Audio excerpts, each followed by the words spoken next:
즐겁게 안식할 날 반갑고 좋은 날 내 맘을 평게 하니 즐겁고 기쁜 날 이 날에 천하 만민 다 보좌 앞에서 참되신 삼위일체 다 찬송 부르네.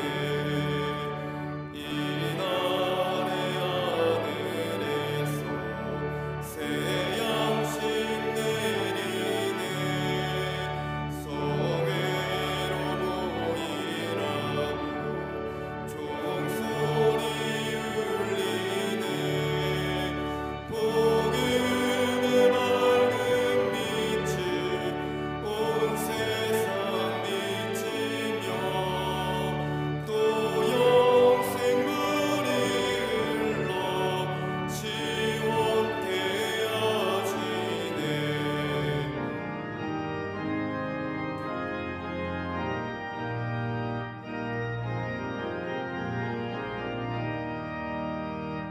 이주일 지킴으로 새 은혜 입어서 영원히 쉬는 곳에 다 올라갑시다. 성부께 찬미하고 성자와 또 성령 참되신 삼위일체 다 찬송 부르세. 아멘.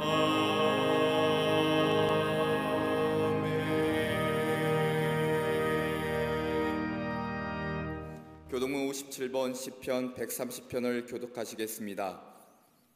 여호와여, 내가 깊은 곳에서 주께 부르짖었나이다.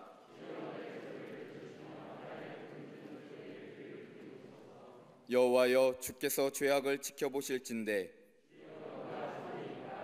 그러나 사유하심이 주께 있음은 나 곧 내 영혼은 여호와를 기다리며 파수꾼이 아침을 기다림보다 내 영혼이 주를 더 기다리나니 이스라엘아, 여호와를 바랄지어다. 그가 이스라엘을 그의 모든 죄악에서 속량하시리로다. 아멘.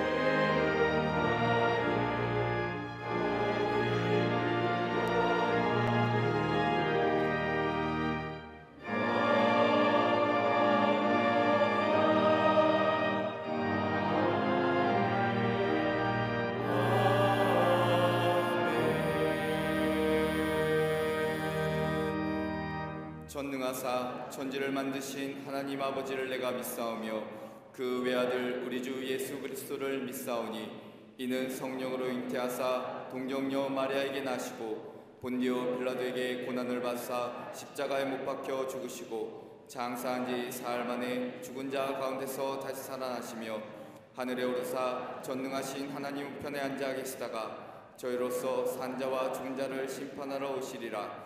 성령을 믿사오며 거룩한 공예와 성도가 서로 교통하는 것과 죄를 사하여 주시는 것과 몸이 다시 사는 것과 영원히 사는 것을 믿사옵나이다. 아멘.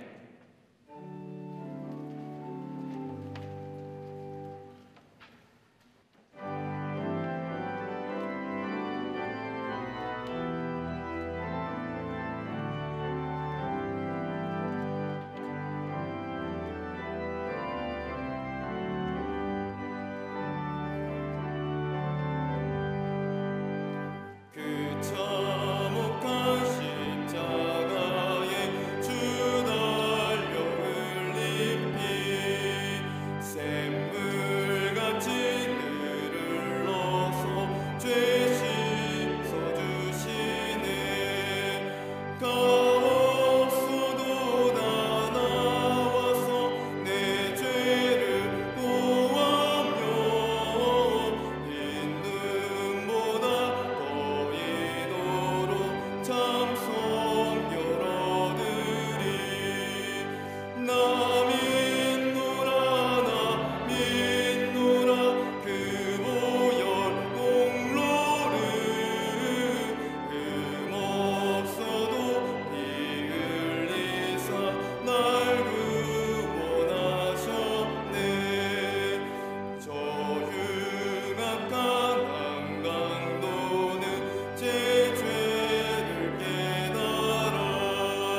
소망과 위로가 되시는 하나님 아버지, 거룩한 주일, 사라지지 않는 불안감과 두려움 속에서도 지키시고 보호하신 그 은혜에 감사를 드립니다.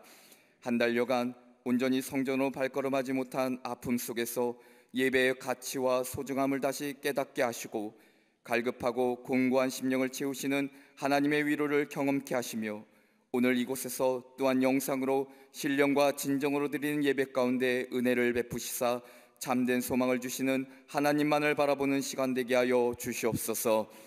우리의 연약함을 아시는 자비 하나님, 교회를 향한 비방과 편견의 소리와 시대의 부정적인 흐름 속에서 분별하지 못하게 하는 악한 영의 도전을 성령의 능력으로 이기게 하시고 염려와 불안이 가득하여 불평과 원망으로 물든 삶에서 벗어나게 하시사 감사와 기쁨의 삶으로 인도하여 주시옵소서. 특별히 예수 그리스도의 대속의 은혜를 기억하는 사순절 지내며 인간의 교만과 탐욕에 끌려 살아왔던 연약한 심령들에게 보혈의 공로로 정결하게 회복시켜 주시옵소서. 치유자 되시는 능력의 하나님, 코로나19로 인해 온 세상이 고통과 깊은 탄식 가운데 두려움과 절망 속에 살아가고 있음을 기억하여 주시옵소서. 전능하신 하나님의 손길로 죽음과 질병과의 사투의 시간이 속히 종식될 수 있도록 치유하시고 다스려 주시옵소서. 국경의 장벽을 높이고 책임을 전가하며 갈등과 대립을 야기하는 이기적인 자국주의는 사라지게 하시사 나라 간의 이해와 협력을 통해 어려움을 지혜롭게 극복하게 하여 주시옵소서. 전쟁과 테러, 무관심 속에서의 고독과 가난의 역경에서 벗어나게 하시며 기근과 자연재해 앞에 나약한 저희들을 긍휼히 여기시사 사랑과 능력의 손길로 도와주시옵소서. 이 나라를 긍휼히 여기시사 코로나19의 확산으로 서로를 향한 비난과 불신으로 사회 질서가 무너지고 여론의 호도와 냉소적인 시각 속에서 불확실한 미래 가운데 살아가고 있사오니 혼란 속에 살아가고 있는 백성들에게 크신 위로와 평안을 허락하여 주시옵소서. 대구와 경북 지역을 비롯한 한반도 땅에 하나님의 치유의 은혜를 더하여 주시사 일상의 시간과 삶의 터전이 다시 회복되게 하시고 좌절과 슬픔에서 다시 일어설 수 있는 힘과 능력을 허락하여 주시옵소서. 방역과 치료를 위해 모든 것을 아끼지 않는 의료진과 봉사자들의 건강을 지켜주시며 그들의 수고와 노력이 결코 헛되지 않도록 인도하여 주시옵소서. 대통령과 위정자들에게 지혜와 선한 마음을 주시사 당파 간의 분쟁과 위선적인 명분에서 비롯된 정책들은 버리게 하시며 함께 힘을 모아 이 역경을 이겨낼 수 있도록 도와주시옵소서. 교회를 통해 역사하신 하나님, 사회 전역에 퍼져 있는 교회를 향한 부정적인 인식과 보이지 않는 억압과 냉담한 시선에 흔들리지 않는 재단 되게 하시고 이 어려운 시기를 영적 성장의 기회로 삼아 자신을 돌아보며 하나님의 뜻을 묻고 기도하는 재단들 되게 하여 주시옵소서. 특별히 우리 재단을 통해 시대의 아픔을 품고 이 땅에 주의 손길이 필요한 곳에 책임을 다하는 빛과 소금의 역할 감당하게 하시니 감사를 드립니다. 주님께서 이 재단을 통해 하나님의 역사하심과 하나님의 전능하심이 증거되는 복된 재단 되게 하여 주시옵소서. 온전히 주님만을 위해 살아오신 감독님에게 성령의 충만함의 역사가 있게 하시고 주님이 부르신 사명의 자리에 서실 때마다 영육간의 강건함을 더하여 주시며 놀라운 하나님의 역사하심을 증거하신 일에 부족함 없도록 도와주시옵소서. 재단을 이끌어 가시는 담임 목사님에게 성령의 갑절의 은혜를 허락하여 주시고 영적 통찰력을 더하여 주시며 지치지 않는 강건함과 능력을 허락하여 주시옵소서. 오늘도 하나님의 말씀을 선포하실 때 우리 심령에 새겨진 말씀 되게 하시고 믿음의 결단으로 나아가는 백성들 되게 하여 주시옵소서. 오늘도 살아서 역사하시는 예수 그리스도의 이름으로 기도합니다. 아멘.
여종의 주인들은 자기 수익의 소망이 끊어진 것을 보고 바울과 실라를 붙잡아 장터로 관리들에게 끌어갔다가 상관들 앞에 데리고 가서 말하되, 이 사람들이 유대인인데 우리 성을 심히 요란하게 하여 로마 사람인 우리가 받지도 못하고 행하지도 못할 풍속을 전한다 하거늘 무리가 일제히 일어나 고발하니 상관들이 옷을 찢어 벗기고 매로 치라 하여 많이 친 후에 옥에 가두고 간수에게 명하여 든든히 지키라 하니 그가 이러한 명령을 받아 그들을 깊은 옥에 가두고 그 발을 착고에 든든히 채웠더니 한밤중에 바울과 실라가 기도하고 하나님을 찬송하며 죄수들이 듣더라. 이에 갑자기 큰 지진이 나서 옥토가 움직이고 문이 곧 다 열리며 모든 사람의 매인 것이 다 벗어진지라. 간수가 자다가 깨어 옥문들이 열린 것을 보고 죄수들이 도망한 줄 생각하고 칼을 빼어 자결하려 하거늘 바울이 크게 소리질러 이르되, 내 몸을 상하지 말라, 우리가 다 여기 있노라 하니 간수가 등불을 달라고 하며 뛰어들어가 무서워 떨며 바울과 실라 앞에 엎드리고 그들을 데리고 나가 이르되, 선생들이여, 내가 어떻게 하여야 구원을 받으리이까 하거늘 이르되, 주 예수를 믿으라. 그리하면 너와 내 집이 구원을 받으리라 하고 주의 말씀을 그 사람과 그 집에 있는 모든 사람에게 전하더라.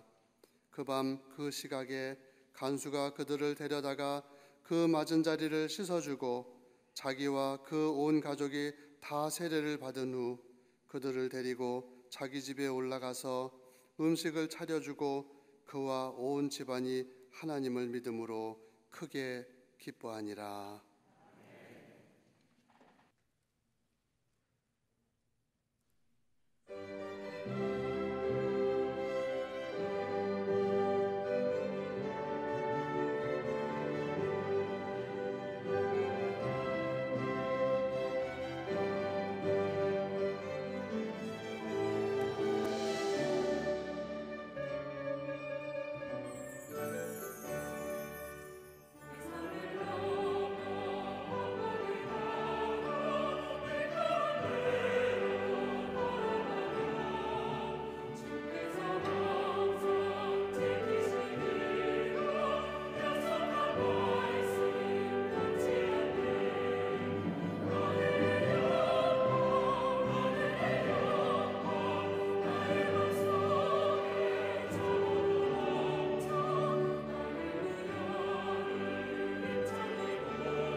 할렐루야. 성가대와 오케스트라의 귀한 찬양에 감사합니다.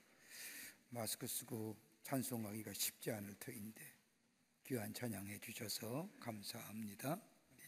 오케스트라 모든 대원들에게도 감사의 말씀을 드립니다. 우리 하나님께서 우리 인간들에게 많은 선물들을 주셨는데 그 가운데 가장 귀한 선물, 다른 것과 차별성을 줄 수 있는 것이 있다고 한다면 생각한다는 겁니다. 생각하며 살 수 있는 존재로 우리 하나님 우리를 만들어 주셨다는 겁니다. 여러분, 동물들은 생각하며 사는 것 아닙니다. 동물들은 철저하게 반사적으로 삽니다. 리액션이 있지요. 매스컴에서 가만히 보면 애완동물, 특별히 반려견의 행동을 교정해주는 프로그램들이 많이 있음을 봅니다. 가만히 보면 그 동물 행동 교정사들이 꼭 반려견을 훈련시킬 때에 가지고 있는 것이 있습니다. 간식입니다. 조금만 자라면 간식 줍니다. 그러면 그 동물의 행동이 교정되어 나가는 것을 보게 됩니다. 반사로 산다는 것은 현재에 집착하며 산다는 겁니다. 철저하게 현재의 기준을 두며 산다는 겁니다. 그런데 사람은 그러하지 않습니다. 사람은 반사로 사는 것이 아니라 리스판스, 반응하며 사는 겁니다. 아무리 지금 어렵고 힘이 들더라도 지난날에 받은 은혜를 생각하며 그 은혜에 반응하며 지금의 어려움을 이겨 나갑니다. 현재라는 것이 고통스럽지만 과거에 받은 은혜를 생각하며 지금의 고통을 소화해 버립니다. 그래서 지금의 아픔을 아프게 느끼지 않습니다. 더 나아가 동시에 지금의 현실을 통하여 미래를 생각합니다. 더더욱 신앙의 사람이라고 한다면 지금의 현실이 비록 어렵고 힘이 든다 할지라도 지난날에 베푸신 하나님의 은혜가 내게 있음을 생각하고 그 은혜가 지금 내게 함께해야 하고 있음을 고백하면서 앞으로 받을 은혜를 생각할 뿐만 아니라 더 나아가 내게 다가올 하나님의 약속의 성취를 바라보며 나아가는 사람이 바로 믿음의 사람이요 신앙의 사람이라 할 것입니다. 오늘 본문의 말씀을 가만히 보십시오. 오늘 본문의 말씀은 배경은 바울과 신라가 저 빌립보에서 복음을 전할 때에 바울과 신라를 끈질게 따라오던 귀신 들린 한 여자가 있었습니다. 점을 쳐서 주인에게 돈을 벌어주는 귀신 들린 여인입니다. 이 여인이 바울과 신라를 끈질게 따라오면서 괴롭히자 참다 못한 바울이 귀신 들린 여인을 향하여 예수 그리스도의 이름으로 내가 내게 명하노니 그에게서 나오라 하고 명하자 귀신이 그 여인에서 나와 그 여인이 깨끗함을 얻습니다. 그런데 이 귀신 들린 여자를 앞세워 돈을 벌던 주인이 돈줄이 끊게 되자 바울과 신라를 고발하게 되고 바울과 신라는 힘칠 눈배를 많이 맞아 죽을 지경에 이르러 감옥에 갇히게 됩니다. 그런데 오늘 본문의 말씀을 보면 갇힌 몸에도 불구하고 바울은 감옥에서 찬송을 부릅니다. 아무도 원망하지 않습니다. 자신을 때린 사람이나 자신을 지키고 있는 간수 그 어느 누구에도 원망하지 않습니다. 더러는 억울하다는 이야기 할 수 있을 뻔한데 바울은 그 어떤 사람도 원망하지 아니하고 불평하지 아니하며 오히려 그 갇힌 몸에도 불구하고 하나님을 찬양하고 있음을 보게 됩니다. 요즘 우리 참 얼마나 어렵습니까? 참 이처럼 힘든 시간이 없었던 것 같습니다. 참 어렵고 힘든 시간을 보내며 마치 고난의 시련의 어두운 깊은 자리에 있을 것 같은 우리들의 삶, 우리 어떻게 이겨낼 수 있을까요? 바울이 저 깊은 감옥에서 어둠 가운데 절망과 좌절의 그 자리에서 그들이 찬송하며 기도하며 하나님 앞에 예배했던 그 삶의 모습, 바울과 신라가 그로 인하여 어둠과 그 고난과 시련을 이겨냈던 것처럼 오늘 본문의 말씀은 이 어둠의 시대를 살고 있는 우리들에게 깊은 영적인 도전과 더불어 신앙의 교훈을 해주시고 있습니다. 한 번도 가보지 못한 길을 걸어가고 있는 우리들, 한 번도 듣지 못한 생소한 용어들, 다시 한번 얘기하지만 사회적 거리두기, 저는 그 말에 부정하는 사람입니다. 예방적 거리지. 오히려 더 고독과 외로움을 느껴가는 이 시대 속에 깊은 어둠의 자리에 있는 우리들의 삶, 어떻게 하면 새로운 믿음의 역사, 하나님의 귀한 역사를 경험하며 그리스도 예수의 사람으로 많은 사람에게 증거하는 인생으로 살아갈 수 있을까요? 오늘 본문의 말씀을 통해서 몇 가지로 함께 말씀을 나누며 은혜 받기를 원합니다. 첫째는 오늘 바울과 실라는 하나님을 깊게 묵상했다는 겁니다. 오늘 본문의 말씀을 보면 그 어두운 심연의 깊은 자리에서 하나님을 묵상했다는 겁니다. 복음을 전했다는 이유 하나 때문에 고난과 아픔의 시간을 보내고 있지만 그 고난과 아픔의 시간 가운데 머물러 있는 것이 아니라 그 고난과 어려움의 시간 가운데 하나님을 깊게 묵상했다는 겁니다. 바울의 삶을 가만히 보면 자기들의 어려움과 고난과 역경 속에 바울이 했던 일은 다름이 아니라 그 삶의 자리에서 하나님을 깊게 묵상합니다. 바울이 하나님을 깊게 묵상했다는 것은 다름이 아니라 그 하나님을 묵상하며 묵상할수록 자신의 삶의 원리를 발견할 수 있기 때문입니다. 오늘도 바울은 고난의 자리에서 다른 것 얘기하는 것이 아니라 하나님을 깊게 묵상합니다. 그러면서 그가 하나님을 묵상할 때 얻어진 것이 있습니다. 다름이 아니라 나의 하나님은 합력하여 선을 이루시는 하나님을 이 바울은 믿게 됩니다. 로마서 8장 28절의 말씀을 보면 하나님을 사랑하는 자 곧 그 뜻대로 부르심을 입은 자들에게는 모든 것이 합력하여 선을 이룬다는 말씀처럼 고난과 시련 속에서도 우리 하나님은 합력하여 선을 이루시는 하나님이라는 것을 바울은 깊게 하나님을 묵상하게 될 때에 깨달아지게 된다는 겁니다. 성경 말씀을 가만히 보십시오. 바울이 처음에는 아시아로 가 복음을 전하려 할 때에 환상 가운데 마게도나 사람이 나타나 우리를 도우려고 할 때에 바울은 아시아로 가려던 계획을 포기하고 마게도나로 건너가 하나님 나라의 복음을 전했던 장소가 오늘 바로 빌립보입니다. 하나님의 인도하심 가운데 빌립보로 온 이 바울, 그러기에 사도행전 16장 10절의 말씀을 보면 자신이 왜 이곳에 왔는가를 이 이유를 설명합니다. 바울이 그 환상을 보았을 때 우리가 곧 마게도나로 떠나기를 힘쓰니 이는 하나님이 저 사람들에게 복음을 전하라고 우리를 부르신 줄로 인정함이로라. 내가 여기 온 것은 하나님의 부르심, 하나님의 인도하심이었다는 겁니다. 때로는 우리의 계획이 틀어지고 때로는 우리가 예상했던 일이 어그러진다 할지라도 우리의 걸음을 인도하시는 하나님, 우리의 걸음을 앞서서 지키시고 보호하시고 인도하신 하나님이 여기까지 오게 하신 하나님의 뜻과 하나님의 섭리, 그 계획 안에 우리의 인생이, 우리의 걸음이 있다는 사실을 바울은 믿었다는 겁니다. 어떨 때요? 하나님을 깊게 묵상하게 될 때예요. 때로는 우리의 길이 예상치 못한 길로 간다 할지라도, 내가 계획하고 내가 원했던 길로 가지 못한다 할지라도 우리 하나님은 우리의 걸음을 인도하시는 분이요 궁극적으로 합력하여 선을 이루게 하시는 분임을 내가 믿고 내가 따라가는 삶, 어디 때 하나님을 깊게 생각하고 하나님이 묵상되어지고 그로 인하여 하나님이 나의 하나님이라 고백되어질 때에 우리 하나님 우리의 걸음을 선한 목자가 되어 우리의 걸음을 푸른 초장과 실만한 물가로 인도하실 뿐만 아니라 우리의 삶을 통하여 하나님의 거룩한 역사가 나타나는 복된 인생으로 인도하여 주신다는 겁니다. 어디요? 주님 묵상하는 거예요. 또 하나 바울이 하나님을 깊게 묵상하게 될 때 다른 것이 아니라 그의 삶의 궤적을 따라보면 하나님을 깊게 묵상하며 살 때에 그는 또 하나의 사건이 그의 삶을 지배하게 됩니다. 다름이 아니라 다메섹 도상의 이야기입니다.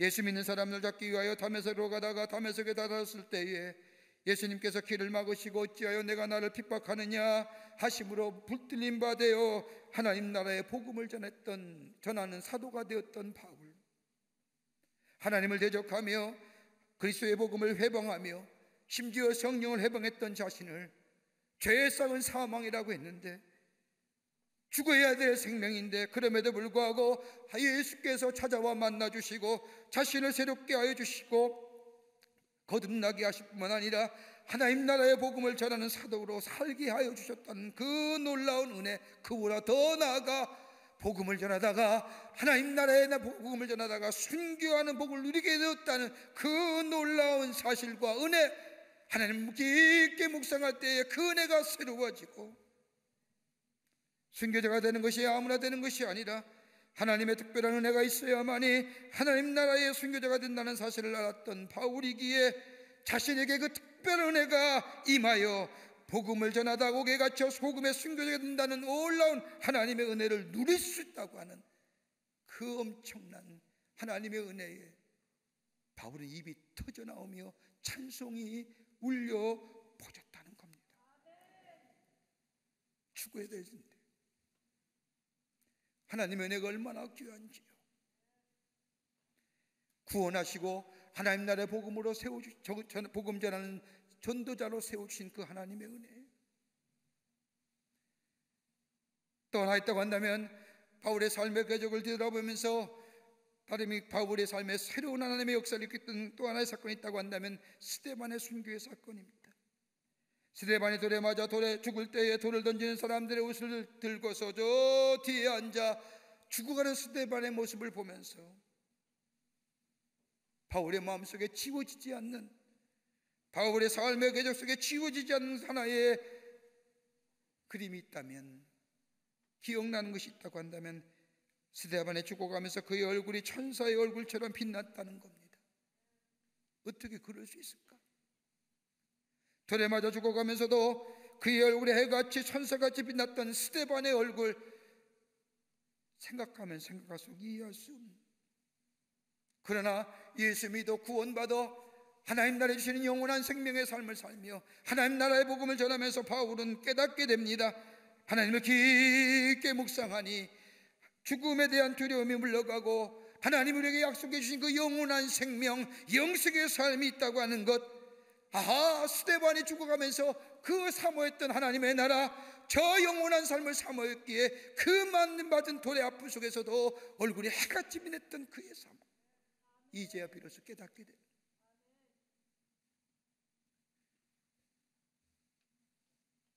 그러기에 그의 마음속에 미움이나 불평이나 슬픔이나 탄식이 아니라 하나님을 깊게 묵상했더니 내게 베푸신 하나님의 은혜가 너무너무 귀하고 나를 새롭게 세워주셔서 하나님 나라의 복음을 전하는 사명자의 삶을 살 뿐만 아니라 내게 영생을 허락해 주신 그 하나님의 놀라운 은혜와 사랑을 생각하고 생각하니 그의 입에서 오늘 본문의 말씀하면 찬송이 터져나옵니다.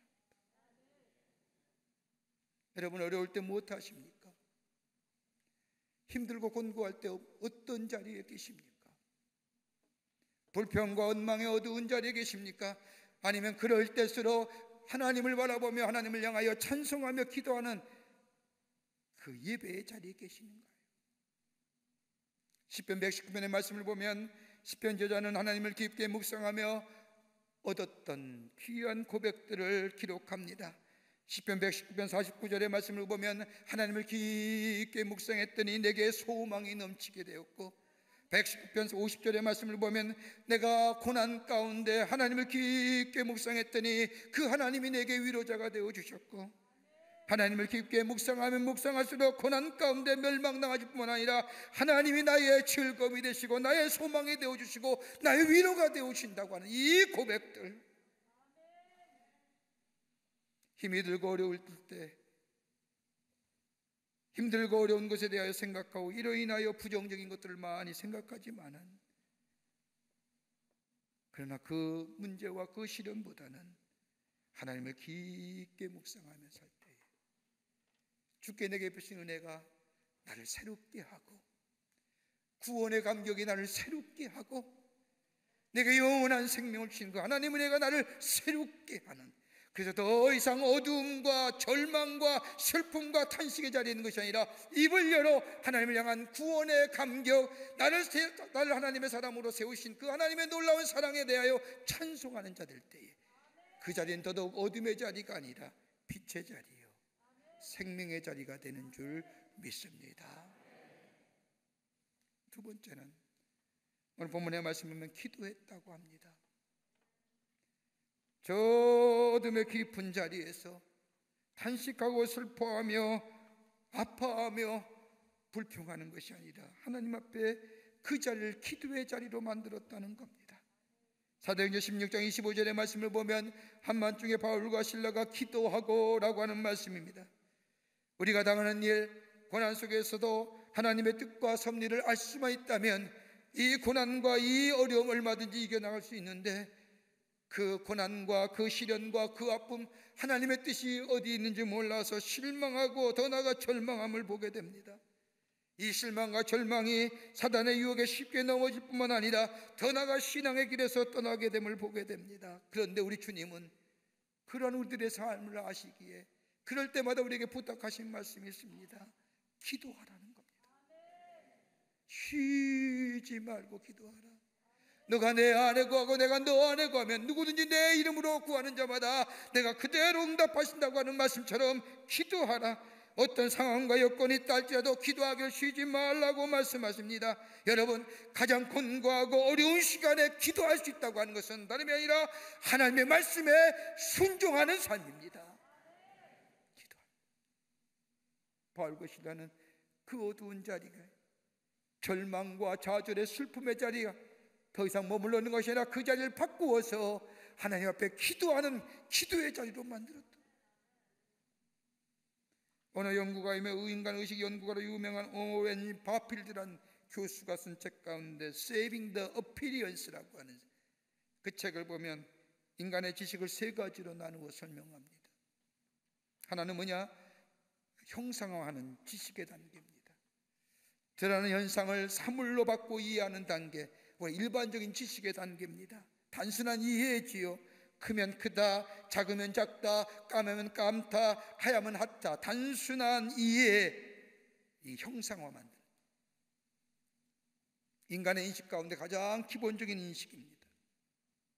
두 번째 단계가 있다고 한다면 다름이 아니라 과학과 논리와 이성적으로 합리적으로 이해하는 단계, 진리가 시작되는 단계, 관찰로서의 외적인 표상에 대하여 사고하고 과학적으로 분석하며 논리적으로 이해할 때에 이것이 바로 진리의 시작이라고 얘기합니다. 이 교수에 의하면, 저자는 뭐라고, 이 오웬 바필드 교수는 이때를, 이 생각을 알파 띵킹이라고 얘기합니다. 지식의 시작. 세 번째 단계는 생각에 대한 생각으로서의 성찰적 사고. 이 오웬 바필드 교수는 이 생각을 베타 띵킹이라고 얘기합니다. 자신이 자아의식을 가지게 되면서 보이지 않는 세계를 생각할 수 있는 거예요. 손으로 만져지지만 만져지는 것이 아니라 그 다음 너머에 있는 것들을 생각하는 겁니다. 여러분, 우리가 악수하죠. 사람 만나면 악수의 의미가 뭘까요? 그래서 악수도 못하집니다. 악수하는 게 뭘까요? 그냥 손 만지는 걸까요? 반갑다는 의미일까요? 여러분, 그 너머에는 무슨 의미가 있을까요? 원래 악수한다는 것은 평화를 의미합니다. 나 아무런 무기를 갖추지 않았고 너를 해칠 마음이 없다는 것이 악수의 시작입니다. 단순히 손을 만지는 것이 아니라 손 너머, 만지면 너머에 있는 서로의 관계성을 생각하죠.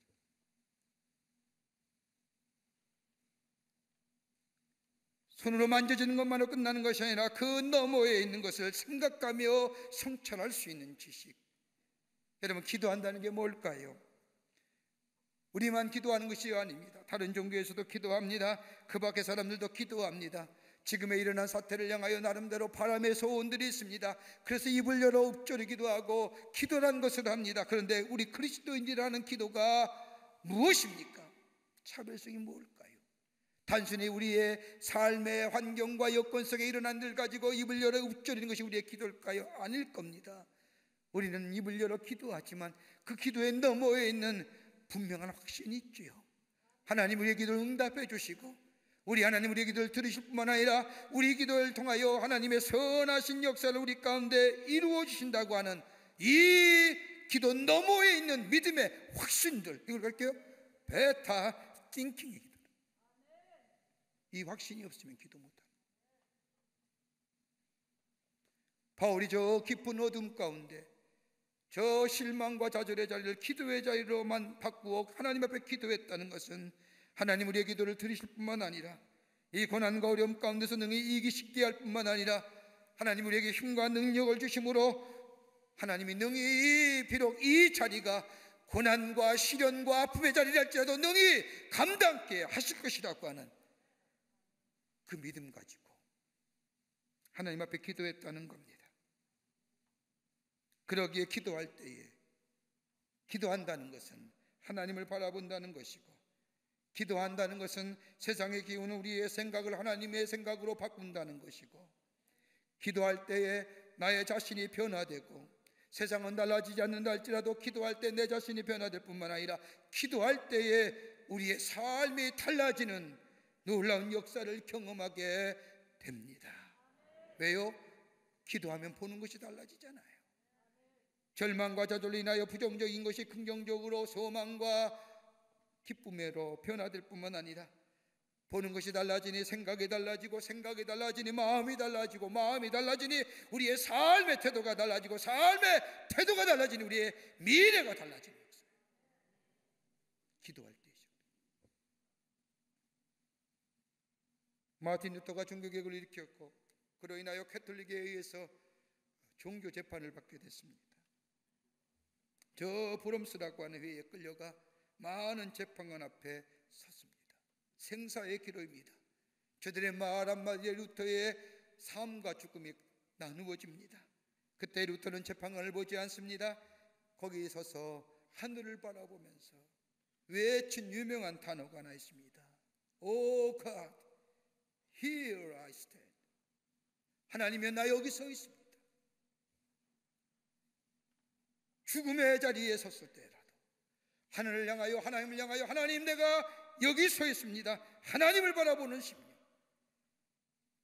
수많은 역사의 기로에서 하나님의 위대한 역사를 일으켰던 수많은 신앙인들을 가만히 보면 그들은 다 동일하게 절망과 좌절의 자리에서 그 환경과 여건을 바라본 것이 아니라 그 절망과 좌절과 슬픔의 자리를 기도의 자리로 바뀌었다. 요한 웨슬리 목사님도 하나님을 바라보기에 저 타락한 영국 사회를 구원했을 뿐만 아니라 새로운 감리교회 운동을 일으켰던 것을 보게 됩니다. 뭘 바라봐야 합니까? 어딜 바라봐야 됩니까?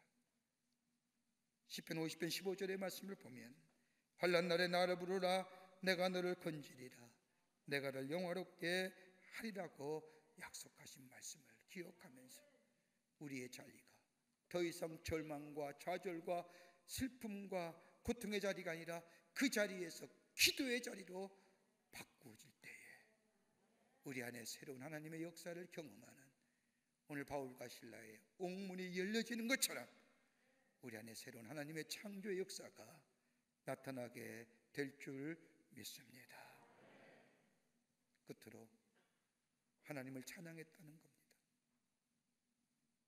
하나님께 찬양했습니다. 바울과 시라는 고통과 시련과 어둠의 그 음습한 자리에서 다른 것 하는 것이 아니라 하나님을 찬양했습니다. 오늘 사도행전 16장 25절의 말씀을 보면 한밤중에 바울과 실라가 기도하고 하나님을 찬양하며 죄수들이 듣더라. 본문에 하나님을 찬송하라는 말은 헬라 원문을 보면 미완료 가고 시제형입니다. 여러분, 헬라어에서의 미완료 가고 시제라는 것은 다름이 아니라 하나님이 하나님 되심을 옥문이 열릴 때까지 지속적으로 그 감옥 속에서 하나님을 찬양했다는 거예요. 지속적으로. 여러분, 바울과 실라가 찬송했던 이유가 어디 있을까요?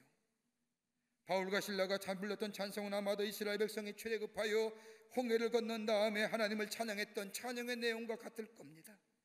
하나님의 구원의 놀라운 역사들, 자신들 하나님의 백성으로 삼으신 놀라운 은혜들, 더 나아가 도무지 건너지 못할 것 같았던 홍해를 건너게 하시며 하나님의 놀라운 구원의 역사를 경험했던 저 이스라엘 백성이 그 하나님을 향하여 찬송했던 것 같이 바울과 실라, 하나님께서 자신들을 통하여 이루어 가실 크고 놀라운 일들을 당하여 기대하는 마음으로 입을 열어 찬송했다는 겁니다. 하나님이 나를 통하여 이루실 일들을 기대하면서 그 일이 이루어질 때까지 주님을 향하여 찬송이 터져 나왔다는 겁니다. 북한에 오랫동안 갇혀 있었던 케네스 베 선교사님이 쓴 책 가운데 잊지 않았다라고 하는 책을 보면 북한에서의 735일 동안 갇혀있던 일들을 상세하게 고백 형식으로 쓴 책입니다. 그 책을 보면 그 책 가운데 이런 이야기가 나옵니다. 북한의 감옥에 있을 때 날마다 꿈을 꾸는데 꿈꿀 때마다 미국의 네이버실이 자신에게 와서 자신을 구출하는 꿈을 꾸었다는 겁니다. 얼마나 그 생활이 힘들었으면. 그러면서 꿈에서 깰 때날 때마다 자신의 마음에 한없는 좌절과 절망이 찾아왔다는 겁니다. 왜 내가 이 감옥에 있어야 되는지, 내가 왜 이 감옥에 갇혀야 있어야 되는지. 그렇게 하면서 무려 몸무게가 27kg이나 빠지면서 사경을 헤매는 가운데 어느 날 하나님의 자신의 기도에 아무런 응답이 없는지 의문을 가지고 있던 그때에 그날도 습관처럼 하나님 앞에 엎드려 기도했습니다. 그런데 그 기도에 하나님의 자신에게 이렇게 질문해 오더라는 겁니다. 야, 너는 누구냐? 그 하나님의 질문에 이 케네스 배 선교사가 저요 선교사입니다. 이렇게 대답하는 순간에 자신의 머리를 꽝 하고 치는 것이 있었다는 겁니다. 그렇지, 내가 선교사지. 하나님이 보내셨지. 하나님이 나라는 존재를 세우셔서 이 북한이라는 선교지에 보내셨지라고 하는 것이 깨달아지더라는 겁니다. 자신을 북한의 선교사로 하나님께서 보내셨다는 것이 깨달아진 순간 마음에 자리 잡고 있던 불평과 원망, 고통과 탄식, 난 선교사이지, 하나님이 나를 보내셨지,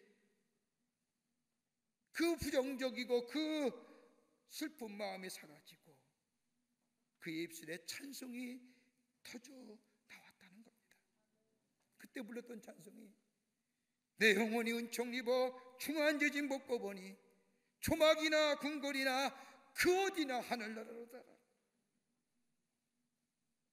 그리고 그는 그곳에서 저 북한 땅을 선교지로 삼고 사람을 만나며 살아가는데 그의 입술에서 하나님을 찬양하는 찬양의 소리가 터져나온 지 얼마 안 돼요.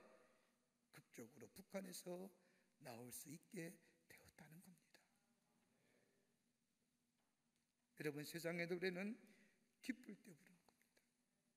그러나 우리가 부르는 찬송은 찬송할 수 없을 때에, 노래할 수 없을 때에 우리의 찬송이 우리 입에서 터져나올 때 이 찬송은 우리의 마음을 바꾸고 우리의 심령을 바꾸며 더 나아가 고통과 슬픔 가운데 속에서도 손을 들고 하나님을 향하여 기도할 수 있게 하는 거예요.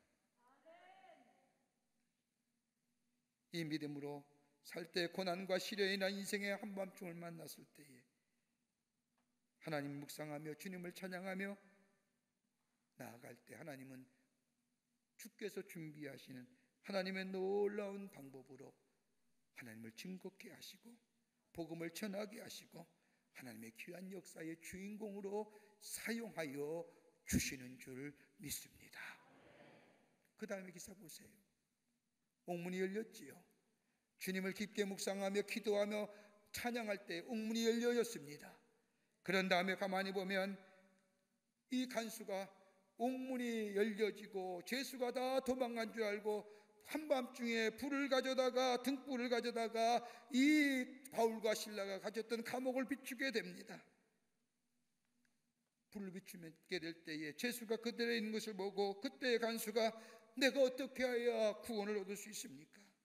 내가 어떻게 해야 이 상황을 수습할 수 있습니까? 이 상황 속에서 내가 어떻게 해야 살아남을 수 있습니까? 라고 이야기할 때 바울이 유명한 말씀, 주 예수를 믿으라 그리하면 너와 내 집이 구원을 얻으리라. 예수 믿게 될 때 구원의 역사가 일어나. 그것으로 끝납니까? 하나님의 귀한 역사가 일어났지요. 바울과 실라가 감옥에 나와 빌립보에 가서 복음을 전하게 될 때 차주장사인 루디아를 만났지요. 그의 가족이 구원을 받지 않습니까? 간수의 가족과 루디아의 가족이 중심이 되어 빌립보 교회가 시작이 됩니다. 믿음의 공동체가 시작이 되며 기도의 공동체가 시작이 되며 예배의 공동체가 시작이 되며 바울이 복음을 전할 때에 뒤에서 기도하며 충보하며 하나님의 귀한 역사에 동참하는 최초의 교회 공동체가 됩니다. 하나님의 살아계심이 증거되는 기도의 역사가 전파되는 귀한 일에 쓰임받는 공동체가 됩니다.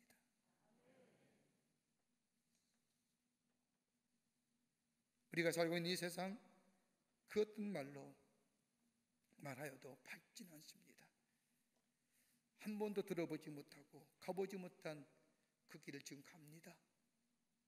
많은 사람들이 코로나19에 대해 여러 가지 많은 원인을 얘기하지만 여러분, 중국도 아니고 저 인간의 탐욕이 가져온 이 질병입니다. 탐욕과 욕심이 가득해져. 한번 생각해 보십시오. 그 동물 왜 먹습니까? 그 동물 왜 먹어야 됩니까? 건강하기 위해서요?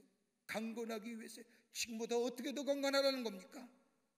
왜 자연의 질서를 파괴하는 겁니까?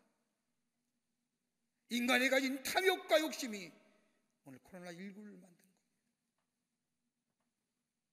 그러기 회개하는 거예요. 우리의 욕심과 우리의 탐욕이, 인간이 가졌던 이 욕망이, 우리의 어둠, 우리의 절망, 우리의 좌절, 어둠의 깊은 자리, 우리가 다 해야 할 것은 다름이 아니라 하나님을 깊이 묵상하는 겁니다. 하나님의 은혜가 새로워집니다. 하나님을 깊이 기도하는 겁니다. 이걸 능히 이길 수 있고 감당할 수 있는 능력, 더 나아가 주님을 향하여 구원의 감격 속에 찬양하는 자들 때에 하나님 우리의 삶을 통하여 하나님의 구원의 역사를 이루가실 뿐만 아니라 복음을 전하며 하나님을 증거하는 복된 역사가 우리들의 삶을 통하여 나타나게 될 줄 믿습니다. 이런 믿음의 걸음을 걸어가시는 저와 여러분 되시기를 주의 이름으로 축원합니다. 하나님 감사합니다.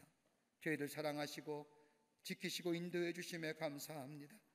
우리 어둠의 깊은 자리에 절망하고 좌절할 때에 남 탓하며 불평하고 원망하는 것이 아니라 그 자리에서 하나님을 깊게 묵상하며 그로 인하여 베푸신 은혜와 그리고 입을 열어 주님 앞에 기도하며 찬양하는 자 되게 될 때에 하나님을 통하여 새로운 구원의 역사, 하나님의 놀라운 창조의 역사가 우리 가운데 일어나게 될 줄 믿사오니 우리의 자리, 불평과 원망의 자리가 아니라 기도하며 찬송의 자리가 되어가는 그래서 하나님의 구원의 역사를 전하는 저희들 되게 하여 주시옵소서.